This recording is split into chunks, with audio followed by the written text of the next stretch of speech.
cool. Well, what we'll do for the next hour is we will pull some of the demonstrators out of the demonstration, talk to them, let you understand what the concerns are. So right now, I'm just going to let you listen for a couple of minutes to the demonstration.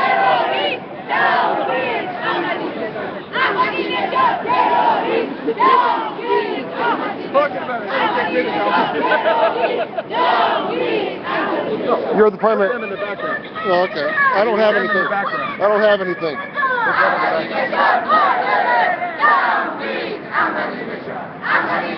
We're jamming the signal around here.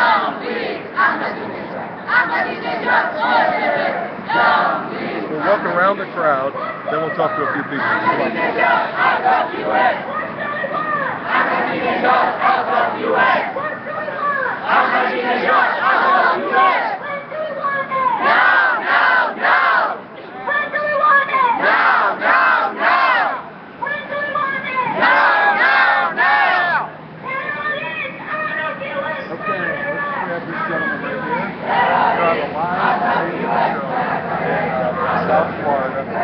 Tell us who you are and what's going on here.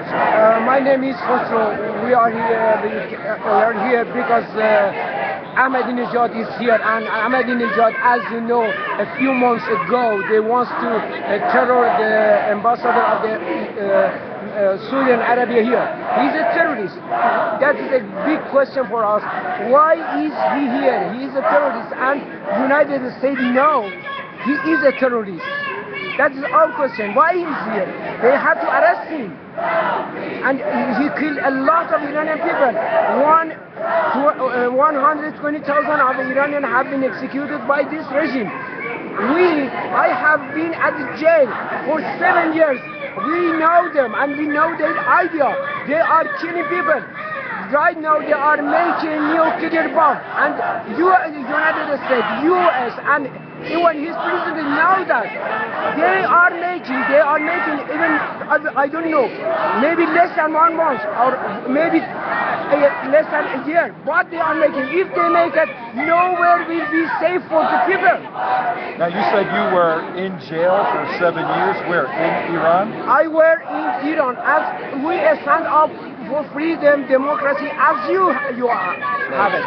We stand up for that, and they arrest us. We were 14 of the Iranians, which they arrest us. They execute 12 of us, and only 2 of them, me and my friend, we came out.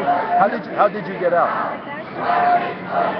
They give me 7 years at jail. When I finished, they sent me out by mistake, because many of our friends, which they have 2 years, the court, they give them 2 years for jail. They finish, but they execute them at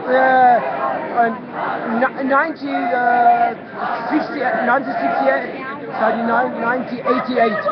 They executed 30,700 of the This was the Ayatollahs, the mullahs? Ayatollah Khomeini, which he was the leader of all the Ayatollahs. He wrote For viewers, go to iHeartRadio to pick up audio. Fatwa. He wrote the fatwa. The Secret Service is jamming signals around here. So go to iHeartRadio, WNN 1470, and you can listen to the audio live. Were you in Iran then? Yeah, I was in Iran, and nobody didn't say that's the good things they do. But at that time it was different, because Khomeini went to say we are against imperialism, and he went behind these things, and they do many things wrong against the embassy of the US. Nobody was with them, but many of right now they are revolutionary guard. At that time they weren't revolutionary guard. They are beginning to make it. They do it. The IRGC did it. Now, how did you make your way to the United States? How did you come to the United States? I'm not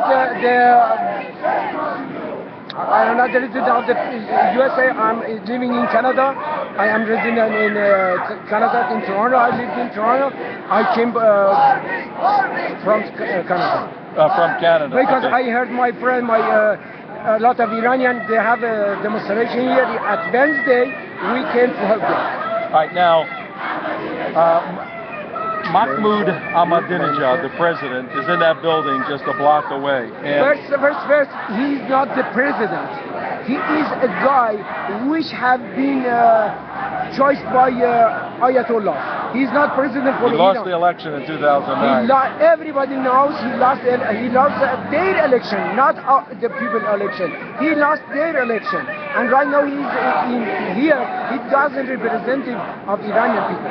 Yeah, but from the world community, because the United Nations building is right down the street, they are welcoming him as the president of a country that's a member of the United Nations. When he stands up and condemns the United States, condemns Israel, should people take that seriously? No. You make a big mistake, because when the UN accept him, it means that the people of Iran is nothing. People of Iran. He does not represent the people. No, because 3 years ago, people of Iran stand up before Spring of Arab. Spring of Iran have been started. But the Green Revolution. The Green Revolution. Yes. As you know, the Green Revolution. But we have said is that Iranian revolution for freedom and democracy. We stand up, but nobody support us. As the Iranian people ask Obama, President Obama. What was your view of President Obama helping the Green Revolution? He didn't.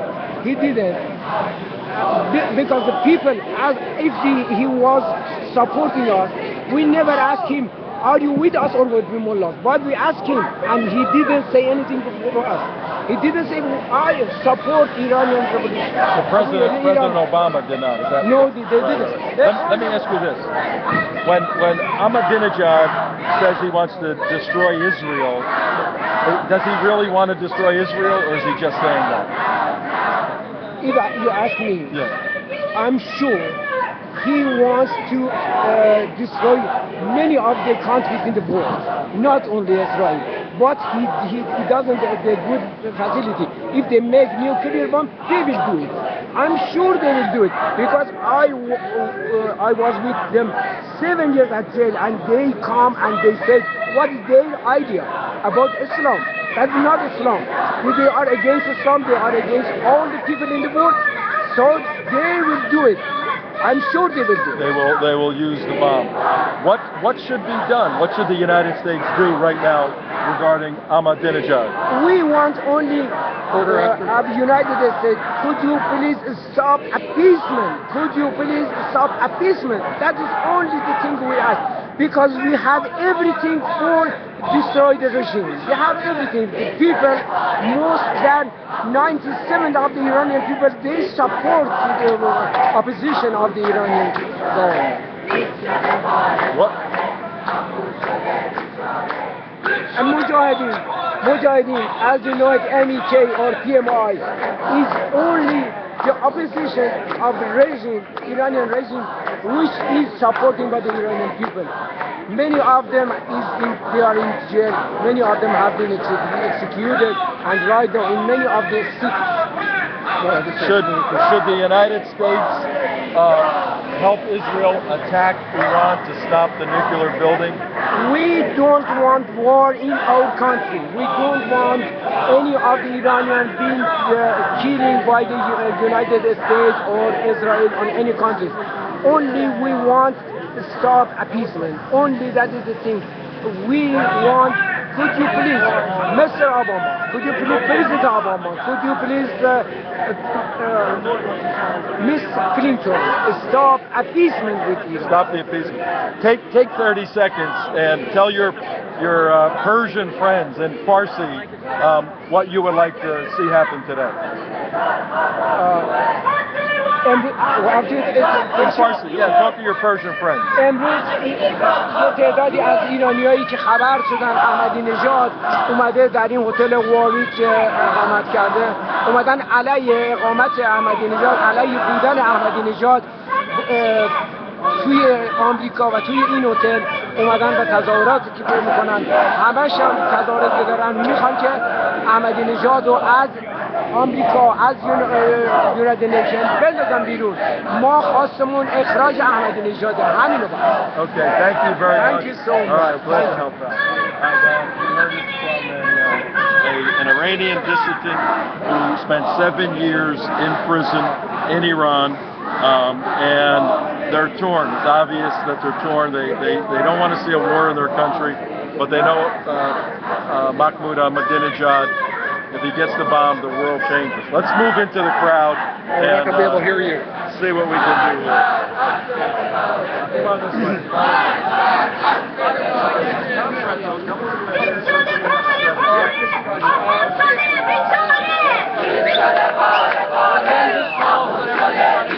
Oh, okay. Showing right now. Show the crowd a little bit from this angle. Right now, for the listening audience. Okay. For the listening audience, the camera is showing various signs and demonstrators. One big sign right in the middle says, "Out of the Warwick," means the Warwick Hotel. Out of New York, out of the UN. No room for Ahmadinejad. I mean, these are professionally made signs. There's the signs of the Green Revolution all over. There's the signs of martyrs. The crowd is a mixture of elderly folks, some in their 60s, 70s, 80s, and ironically, a lot of young Iranians. There's a lot of Iranians that are, in their 20s, and we're going to pull one or two of them aside right now. In fact, let's talk to this girl right over here. Hello, come on over. I want to interview you.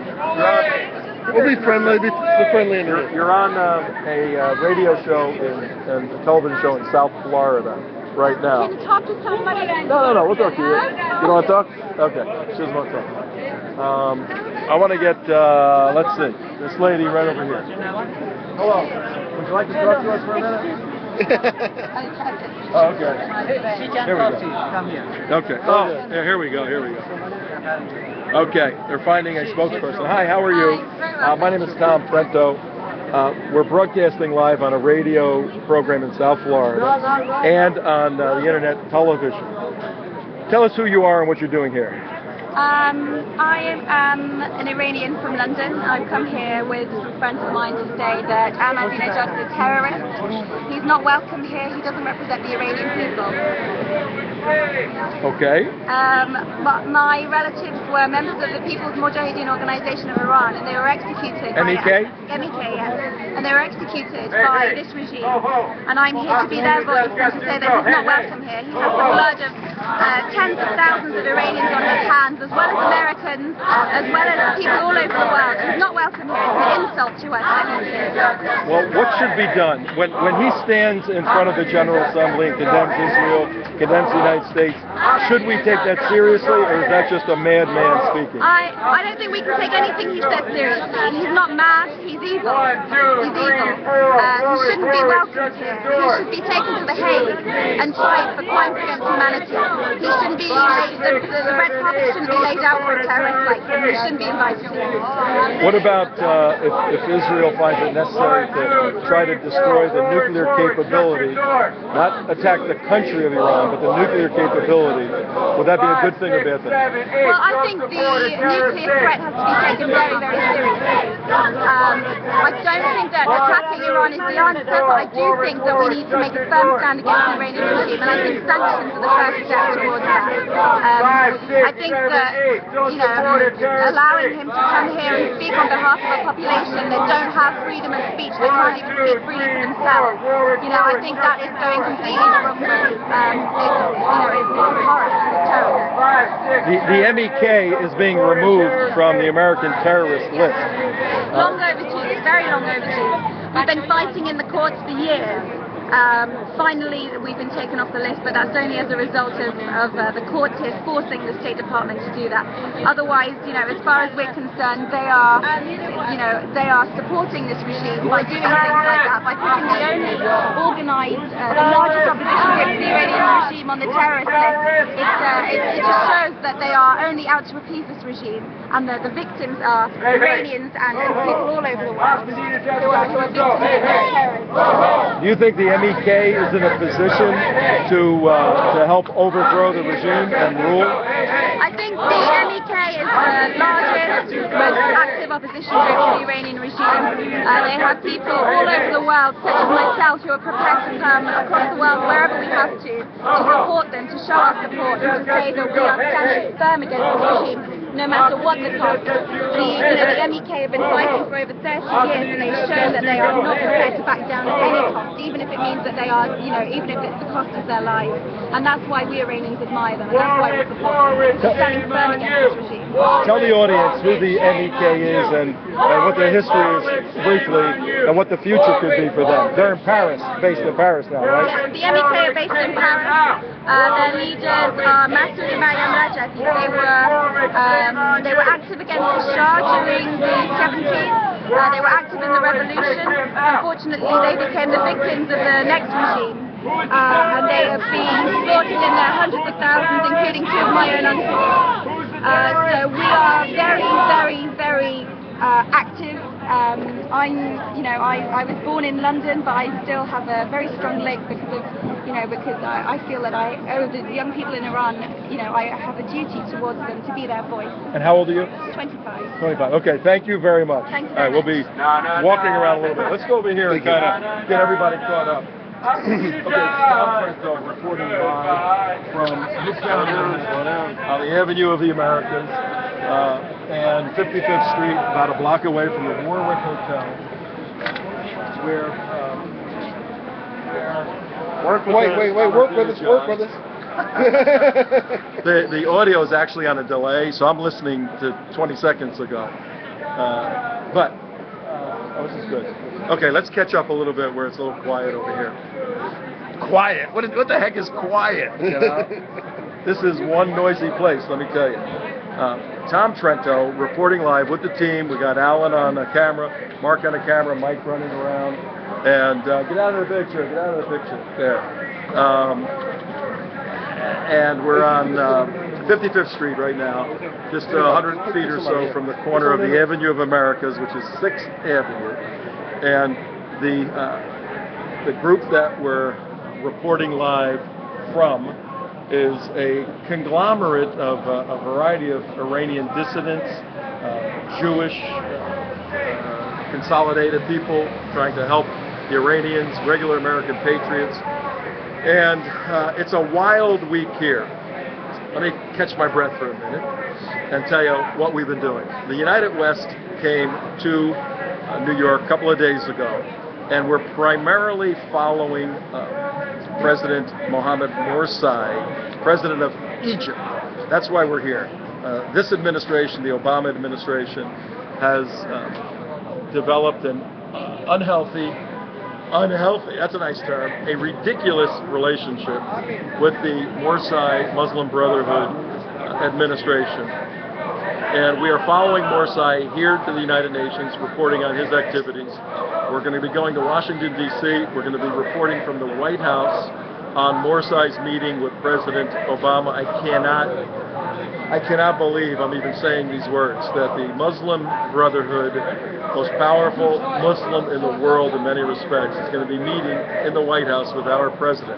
The Muslim Brotherhood is a terrorist organization, ladies and gentlemen, and ought not be dealt with, regardless of whether or not they won a presidency in Egypt. That's why we're here. Well, we had a few surprises why we were here in the United West.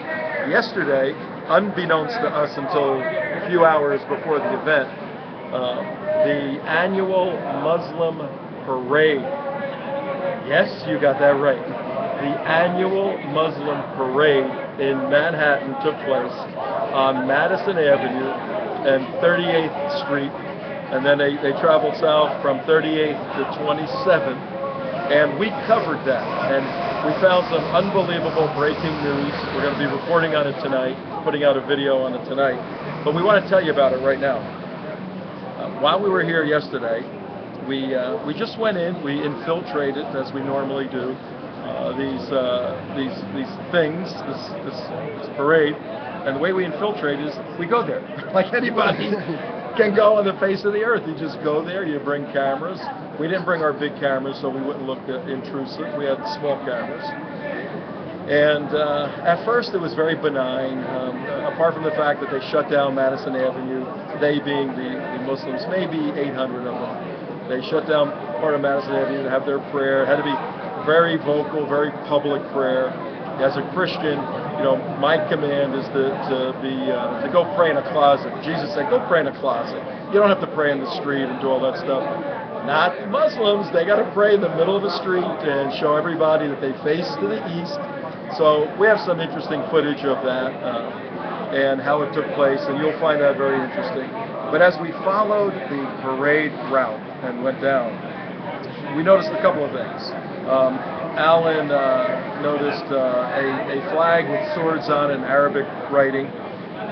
He approached the gentleman holding the flag with swords and Arabic writing, and the gentleman wouldn't tell what the Arabic script said, but the swords spoke very dramatically. We have somebody, come on, you want to get interviewed? Yeah, come on in. You're live right now. We're streaming live on the internet and a live radio station in Florida. Who are you and what are you doing here? My name is David Ibsen. I'm from a group called United Against Nuclear Iran, based in New York, and we're here to protest Ahmadinejad's presence in New York, and also specifically the decision of the Warwick Hotel to host Ahmadinejad and the Iranian delegation. He's the president of a country. Why would you demonstrate against the legitimate president of a country? Well, I think that Ahmadinejad and the delegation, I mean, I think that they've shown they have values that are pretty much anathema to most New Yorkers and most Americans. They come to New York, but they deny 9/11. They come to New York, but they say the Holocaust was a big lie. They're the world's leading state sponsor of terrorism. They deny rights of women, other minorities. I think for the most part, New Yorkers and Americans find him to be rather reprehensible. And what about the Warwick? We had, is that statement anywhere? One of the representatives of the Warwick. Anybody have that statement? No. Mike, you got that statement? The Warwick statement? Yeah, let me show you this. The Warwick gave us a statement, and have you seen it? This is what they sent out to, I think I have seen this statement, Yeah. Take a shot of the statement. It basically says, hey, look, you know, we run a hotel. We let a lot of different people in here. We respect their right to speech. We also respect the protesters' right to speech. What would you like to see the Warwick Hotel do? Well, I think that statement is a little disingenuous. I mean, not all national leaders from all 192 UN member states are really equal in their values, their ethics, or their viewpoint. This isn't the president of Fiji here, for example. That's funny. That is funny. No one is saying that Ahmadinejad will be denied entry into the U.S. The UN is here, so we all know that he's going to come in. But what doesn't need to happen is that private venues that are domiciled in New York do not need to take money from a regime that is carrying out or trying to carry out terrorist attacks in the U.S. And I would also add that when he's in New York, staying at the Warwick, the costs are borne by the U.S. taxpayer by paying overtime to the NYPD, paying overtime to the U.S. Secret Service. I would also suggest that Ahmadinejad go outside and tell the NYPD that 9/11 was a big lie, because I think that they may differ a little bit. Sure. Good points. I didn't think of the overtime and all of that above. You'd prefer to see Ahmadinejad in the Bowery and some no-tell motel or something like that, right? I mean, if he wants to stay on Skid Row or wherever it may be, that's fine with us. But also, in all seriousness, he could stay at the Iranian mission to the UN. And other delegations, when they come for the UN meeting, do that exact same thing. For example, the Cuban delegation stays at the Cuban delegation to the United Nations. The only thing stopping the Iranians from doing that exact same thing is the Warwick, because no other hotel will host Ahmadinejad. Really? Yeah. I mean, in the past, Ahmadinejad came here and he stayed in a number of different venues and hotels, and now this is pretty much the only place where he can stay, and he's confined to this one hotel. So if the Warwick pulled the plug, he'd have nowhere to go. He'd have to stay in the Iranian mission to the UN, the delegation would be cut in half, there'd be less security, less associated costs. That's all we're asking for. I think that's pretty reasonable. Did anyone check the ownership of the Warwick? Who owns it? My understanding is owned by a private family, Chu family, I believe, SHIU. That's my understanding. And do they have ties to the regime, the Iranian regime, in any way, shape, or form? I mean, maybe there's another reason why he's staying there. I don't know. I can't speak to that. All I know right now is that it appears that they're putting profit well ahead of principle. Well, let me ask you this. when he stands in front of the General Assembly on Yom Kippur and has his normal tirade against the great Satan and the little Satan, America and Egypt, and talks about a world without Egypt, is that stuff the ramblings of a madman, or should the West take that seriously? I think it should be taken very, very seriously. If you move into a house and your neighbor calls over the fence and says that he's going to annihilate you, he's going to burn down your house, he's going to kill you, and by the way, he's acquiring the weapons and stockpiling weapons with which he's going to be able to accomplish that goal, of course you'd pay attention. You can only sit silent for so long when someone says that they're going to annihilate you, and I think it would behoove the international community to take him very, very seriously when he says these things. Well, along those lines, the nation of Israel is taking it very seriously, particularly Benjamin Netanyahu, and he's talking very seriously about a preemptive defensive strike to hit the nuclear capability, the nuclear infrastructure, not the country of Iran. They're not going to go bombing Tehran and all of that. Do you think that's a good idea or bad idea for a preemptive strike by Israel against the nuclear infrastructure of Iran? I mean, the only thing that I can say is that any serious foreign policy and any serious leader of any country, when they're approaching a problem like the Iranian nuclear issue, they're going to look at all the tools that are available to them. That's diplomatic measures, economic sanctions, special measures, intelligence operations, and of course, military action. So, by Netanyahu seriously considering the military option and letting the Iranians know that he is considering that option, I think he's being a responsible leader.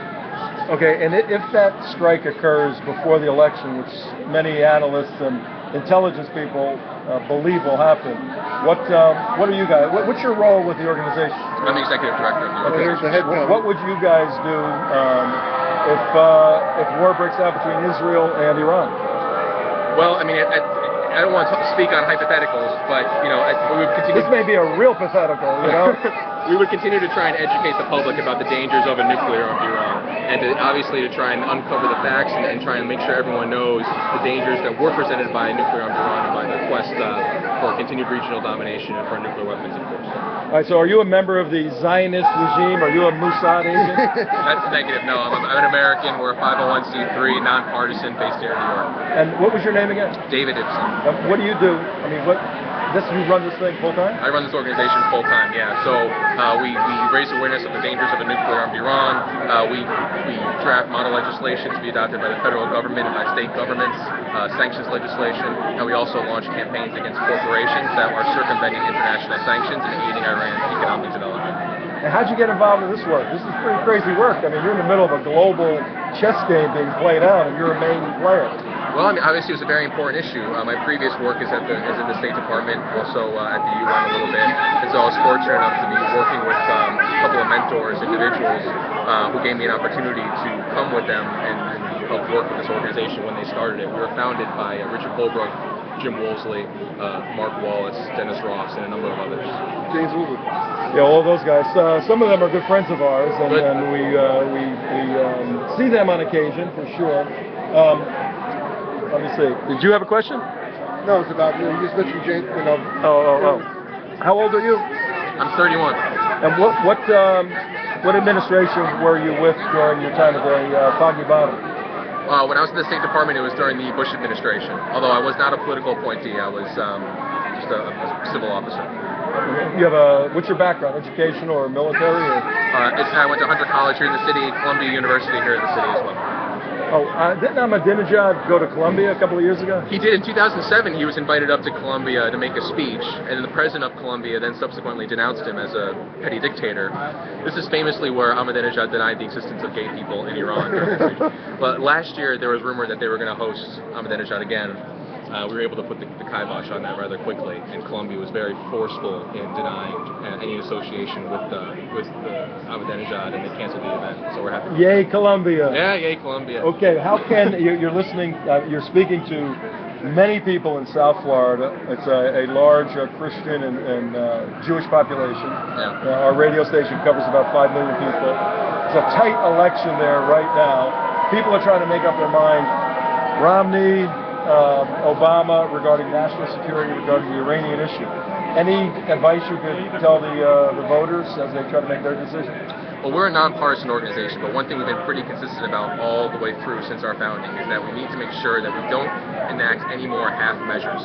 If the Iranians, we want them to think that we're serious, we have to enact very, very serious, crippling sanctions, and we have to do it now, and we have to put pressure on whoever's elected to ensure that, for example, every single Iranian bank and financial institution is designated as sanctioned.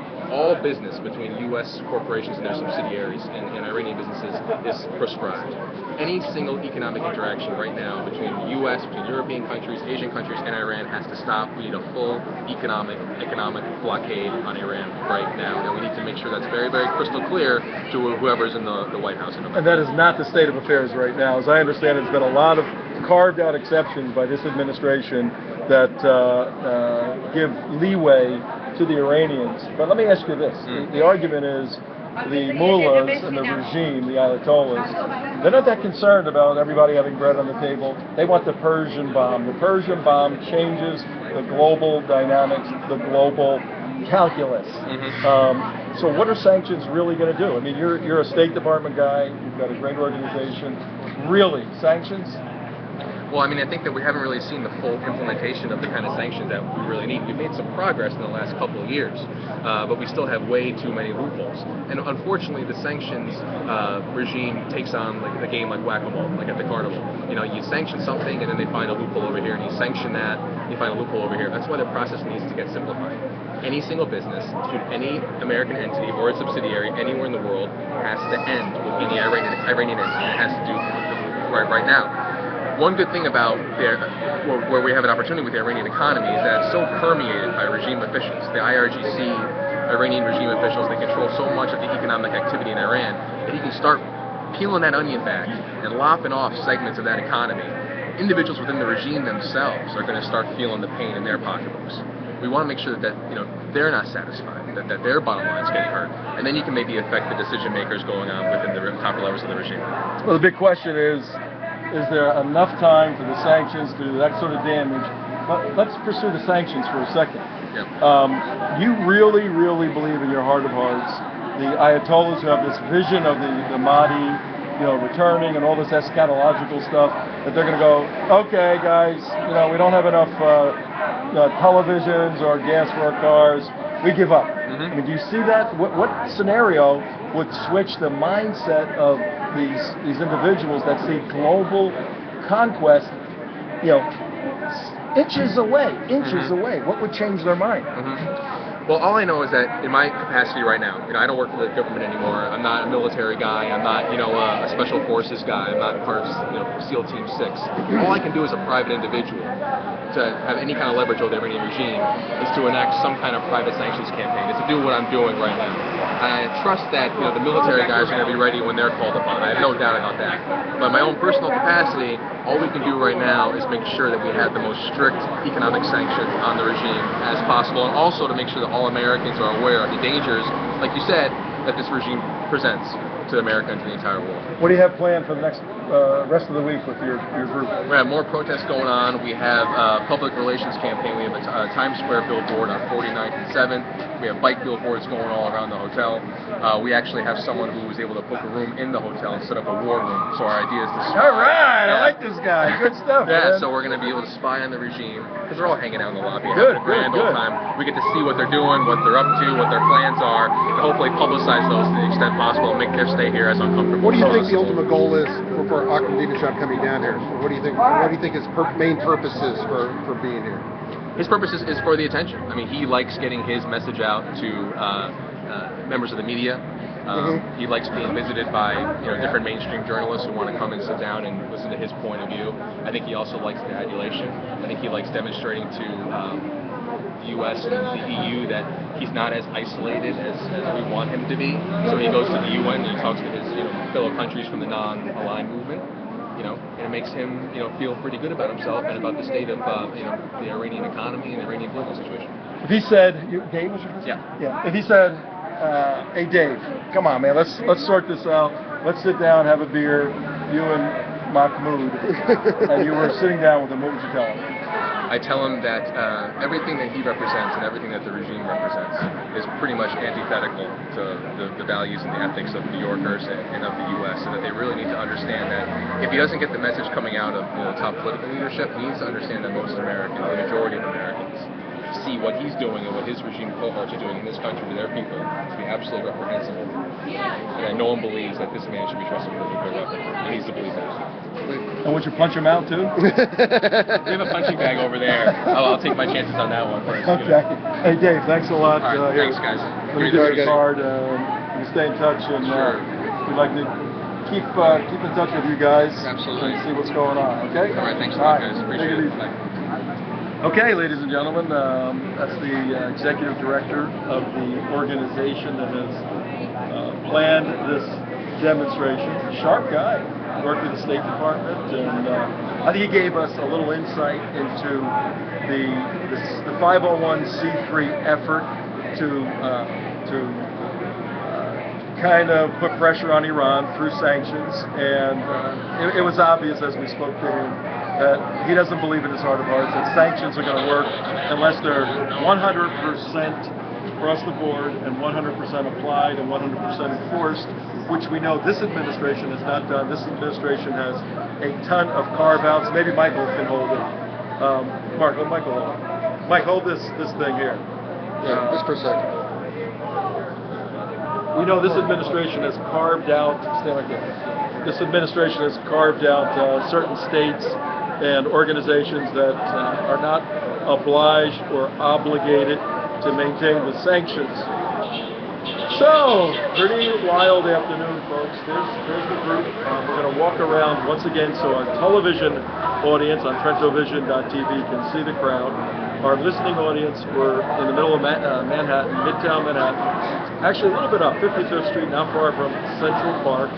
Beautiful fall, that's not fall yet, beautiful summer day, Indian summer day here in New York. But a lot of very passionate people gathered to voice their discontent with Mahmoud Ahmadinejad, president of Iran. This is Tom Trento. I'm broadcasting from WNN 1470. We are on the road. Typically, when you hear us, we're in the studio in Boca Raton. Right now, we took our wild and wacky circus on the road so that we can provide a little bit of color for our listeners back in Florida, for our listeners on the internet, for our listeners on iHeartRadio, download that app, and for our viewers on TrentoVision.tv or on theunitedwest.org. We're broadcasting all over the place. We will take one more, let's go around, what? Right behind you. Got it? Right behind you. Who is it? I can't remember who it is. All right. Oh wait, ladies and gentlemen, breaking news, Mahmoud Ahmadinejad just arrived here. He's here, folks. Let's go talk to him. Okay, come on. Mahmoud. Mark, you got your bag? Can we go to you? Talk to me. I'm with Iran 180. Is that Ahmadinejad? He's taller than I thought. He looks short on television. He is. 11 feet tall. He has a big version. Who are you? Oh, Mahmoud, he's got his own logo. Who are you guys and what are you doing? So my name is Chris DeVito. I'm with Iran 180. We're an advocacy group that's trying to get the Iranian government to do a 180 on both its nuclear and human rights policies. Okay, and we're being eaten, land shark, land Mahmoud. Okay. We're broadcasting live on the internet, television, and live radio in Florida. For the listeners, Mahmoud Ahmadinejad is 11 feet tall. About. Yeah, his head's about 4 feet tall or so. And he was just attacking me. I have been attacked in New York by Ahmadinejad. All the power went to my head. All the power went to your head. I would like to be attacked by Mahmoud in New York. You know, I'm a Jersey guy. We can handle these guys. So tell us a little bit about Iran 180. So we're a small organization that's been doing this type of work for about 2 years. We're currently running a campaign that we call Most Unwelcome, and we're using the hashtag unwelcome on Twitter, and we're having an online petition at www.iran180.org.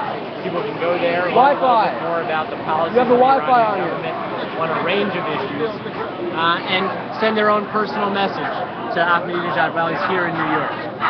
We think that the right-thinking people all over this country understand that this man's presence is toxic, and they don't want him here. You're an Iranian? No, I'm a Jersey guy too. Jersey guy, right, good. What now, look, it's all coming down to the issue of Iran preemptively striking from a defensive, Israel preemptively striking Iran's nuclear infrastructure, not attacking Iran. What are your thoughts on that? Well, listen, what we would hope is that Iran comes into compliance with the International Atomic Energy Agency, with the UN, that they cease their uranium enrichment activities voluntarily and peacefully, and that we don't have to come to that. We strongly advocate finding a solution. And we hope there be no traffic in New York either, but what are the chances of this regime who can literally smell and taste and touch global conquest in the near future from their eschatological perspective, of them, finding Jesus or finding Muhammad or whatever and going, okay, we're going to forget about the Persian bomb. I mean, what's the likelihood of that? Well, listen, I think that the international community has applied a range of techniques and pressures to the regime that have made things fundamentally more difficult for them from an economic perspective, from a political perspective, from a diplomatic perspective. I don't think that those options are impossible. I don't think that they won't succeed necessarily. But that pressure needs to be maintained continuously, and it needs to be amped up if we are going to hope to find a peaceful solution. Let's say the objective of Iran 180 fails, and in 2 or 3 months be careful, when Mahmoud bends over you can see his underwear. I don't know if you know that, but fails, and there's a small 200 kiloton test successfully, they have the Persian bomb. How does that change the global dynamics of the world? Well, listen, I think that the geopolitical implications of the Iranian weapon are frightening, and that's why the international community has to be as focused on this issue as they possibly can be. I think you're alluding to the potential proliferation threats that an Iranian weapon would create in the region, and it's already so volatile in the Middle East at this point that preventing more volatility from a political, strategic perspective is of the absolute imperative. And what is your background? What brought you to this kind of work? So I've been doing kind of Middle East policy, politics work, democracy development for about 10 years. And you work with the C3, your group, Iran 180? Yeah. Great, keep up the good work. What do you got planned for the rest of the week? So we're going to be out in front of Dag Hammarskjöld Plaza on Wednesday the 26th at 11 a.m. when Ahmadinejad is scheduled to be speaking before the UN General Assembly. We're continuing the campaign online using the hashtag #OnWelcome and the petition at Iran180.org. So we encourage people to sign it. We encourage people to use the hashtag and let them know why he's not welcome here in New York. Excellent. Thank you very, very much. Thank you. Let me give you a card, and we'll stay in touch with you. Let us know however we can help. We're with you 100%. So, Tom Trento reporting live from Midtown Manhattan. We are on the corner. Take it easy. Thanks. We're on the corner of, we're in New York. You can hear the sirens all over the place, ladies and gentlemen. We don't apologize for the background news. That's why we're here, for background noise. That's why we're here, to bring you with us live in the middle of a significant event in New York, on the world stage right now. Just about a mile from here is the United Nations, and we drove there a little earlier, and it's sealed off like a military compound. In fact, most of New York now has checkpoints, streets changed, all of that, while the UN General Assembly is meeting, and these folks here are Persians, they're Iranians, expatriates, many of them, they're Americans, they're Jewish people, standing in solidarity, trying to tell the Warwick Hotel, let's get to the Warwick, that's the Warwick right there. If you can see my fingers, that brown building right there, and for the listening audience, I'm pointing to the south, about 100 yards, is the Warwick Hotel where Ahmadinejad is staying.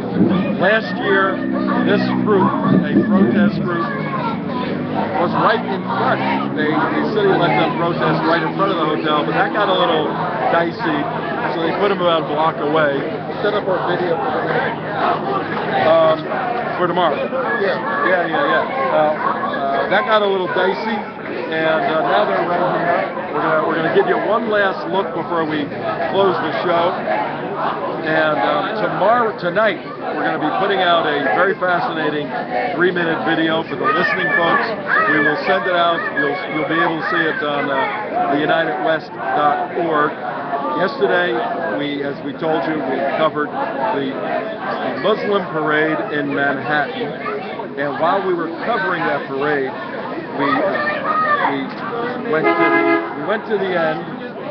For the listening audience, we have a 500-foot bus trying to drive through this crowd in this tiny little New York street. Welcome to New York. This is why everybody in Florida doesn't live in New York anymore, because of an insanity like this.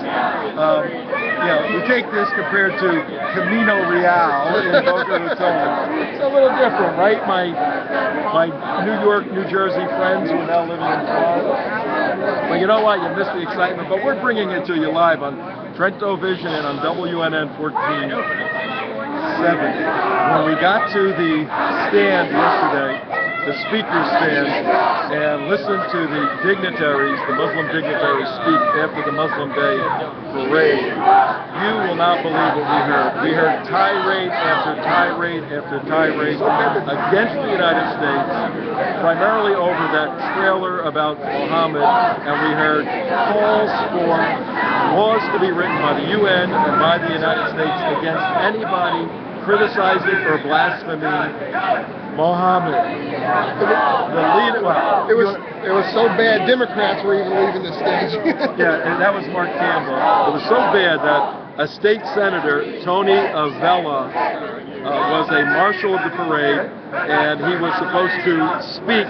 Well, after a jihadi imam got up and denigrated, castigated America, and basically called for a Muslim uprising, and then a very attractive English Muslim woman did a rap poetry piece just condemning America.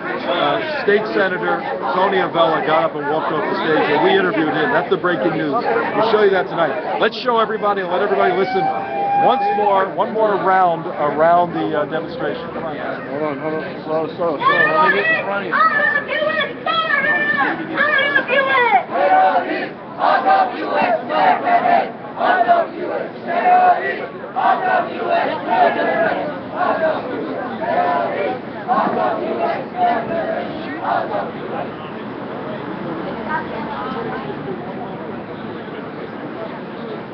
How much time? 5 we got a couple of minutes, ladies and gentlemen, and I think we'll just quiet. These guys have been here. I mean, all morning. They're not going to go home till 7 o'clock at night. The Warwick Hotel that they're protesting. If you can spin the cameras this way, that's it, right across that brown building, right there, right behind that bus. You come back this way, you'll see many folks here that simply don't need or want Ahmadineejad here anymore. So it's been fascinating, ladies and gentlemen. We covered the Muslim Day parade yesterday. We'll be showing you a lot of footage, information on that. We got cars all over the place. We're covering this event right now, which is a anti-Mahmoud Ahmadinejad demonstration. They want to tell him to stay away from America. And tomorrow, we don't know where we're going to be. We'll be someplace exciting, someplace where we bring you this noise, this excitement, this activity, because we're doing cutting edge work. We really are. Nobody in America, ladies and gentlemen, on our budget is bringing you live streaming and audio from New York, from Washington. Right now I got to wind down and let you all know that we are here for you. Tom Trento with the crew, TrentoVision.tv, or you can go to theunitedwest.org. We're broadcasting from WNN 1470, bringing you the latest, greatest information on world affairs, on national security, particularly for our listeners and viewers in South Florida. You got to vote intelligently, and we're going to show you President Morsai's lovey-buddy relationship with President Obama, and start thinking, ladies and gentlemen. We need an administration, you heard from the Iranians here, that is tough and strong. This administration is not. We've got to change administrations. That's why we're doing these exposés and bringing you this information. Tom Trento signing off. Right now, Joe, I'm going to be signing off from Midtown Manhattan, the corner of Avenue of the Americas, which is 6th Avenue and 55th Street. Thank you very, very much. We're just about down and out of time. We will see you. We're out of here. Bye-bye, everybody. 6, 7, 8. Don't support a terrorist state. Who's the dictator? Who's the terrorist? Who killed the Iranian dissidents? Calls 9/11 a conspiracy. Calls the Holocaust a big lie.